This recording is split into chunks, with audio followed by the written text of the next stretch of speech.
Hello everyone, this is Venturous, wishing everyone a Merry Christmas. I just finished Christmas dinner and I thought, why not make a staff video? So, like I said, this is going to be a staff video. I am kind of in tight surroundings, so I'm just using the blade to show you this. But I have tested it using a full staff that measures around my height, so you can do this with a full staff. And this technique actually stems from a nunchuck move.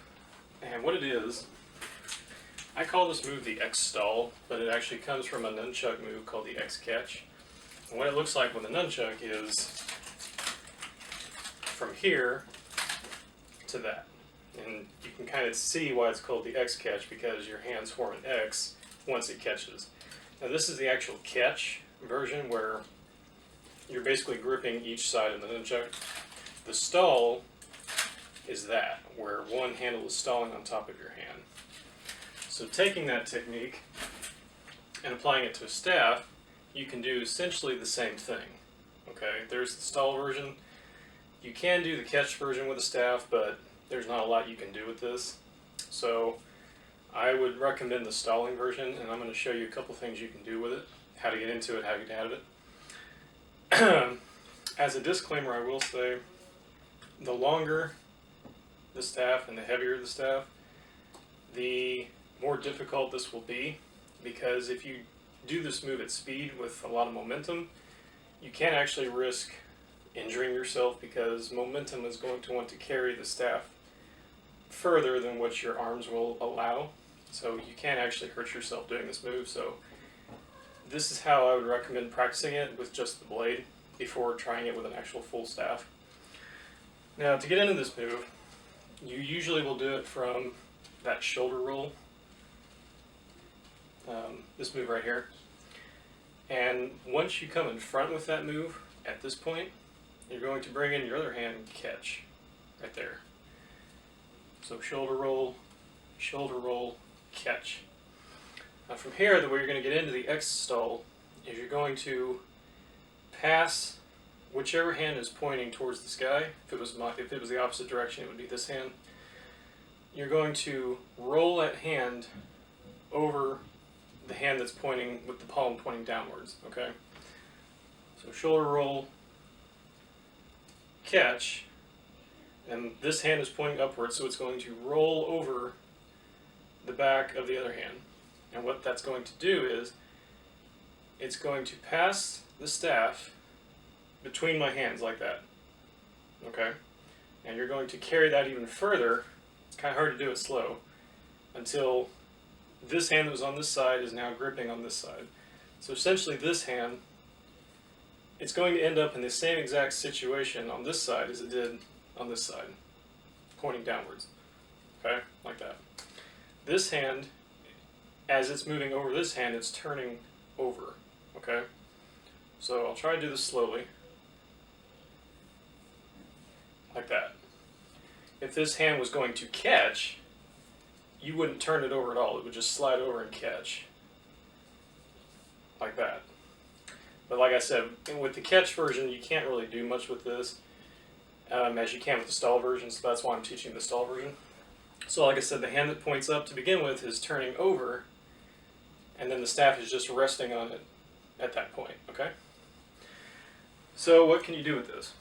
So as you're doing that shoulder roll, catch, and you go into that stall, one thing you do is just come right back out of it and go back into more of those shoulder rolls. So catch, stall, shoulder roll. Okay? Like that.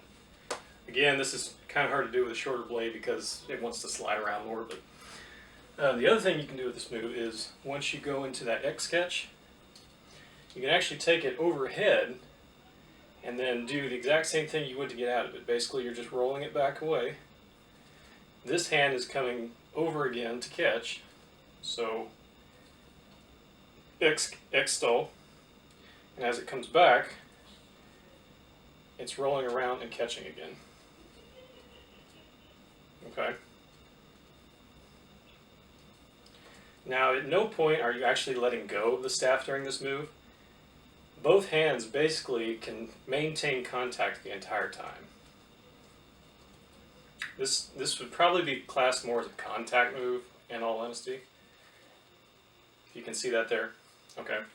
So once you're into that X stall, you can take it overhead and do the exact same thing you would to get out of it. But when you come back to the front, you can bring that into those overheads and behind the backs. Okay. So again, the first one, shoulder roll, catch, stall, unwind, back into more shoulder rolls. Okay. Then the second one, stall, overhead, and then I can go into behind the backs and into overheads. Okay. A couple more things you can do when you come into that X stall is you can change the way it looks when you go in and out of it, especially if you go directly back into the shoulder rolls. And what I mean by that is, if you include a little bit of body movement, if you start here leaning towards your right, X stall and back, you can kind of see the effect that has. You're kind of going with the stall. And then back into these. The other way to do it is, as you're coming into the front, you start over here, and then you have this sort of anti-pass. Okay, it's kind of an optical illusion, as opposed to going with the pass. Okay, this time you're starting over here and going against the pass. Okay, so that's a little move you can play around with. Those are the only two things that I've found you can do with the move, is going directly back into the shoulder roll or going overhead with it. Okay, but it is a little kind of a flare move to kind of change the tempo, especially if you stall with the move first before actually doing it. So you could be doing a big routine, you know, catch, stop, X, and back, and then start going into your flow again, okay? So it's kind of a little tempo change during a more energetic routine. So that is the X stall. Like I said, play around with it, see if you can come up with any other things to do with it. It is a cool little move, especially when you throw in that little anti move like that. I think that has a nice effect. So that was a SAP video. If I come up with any more, I'll let you know. Have a Merry Christmas to everyone, and I'll see you in the next one. Bye.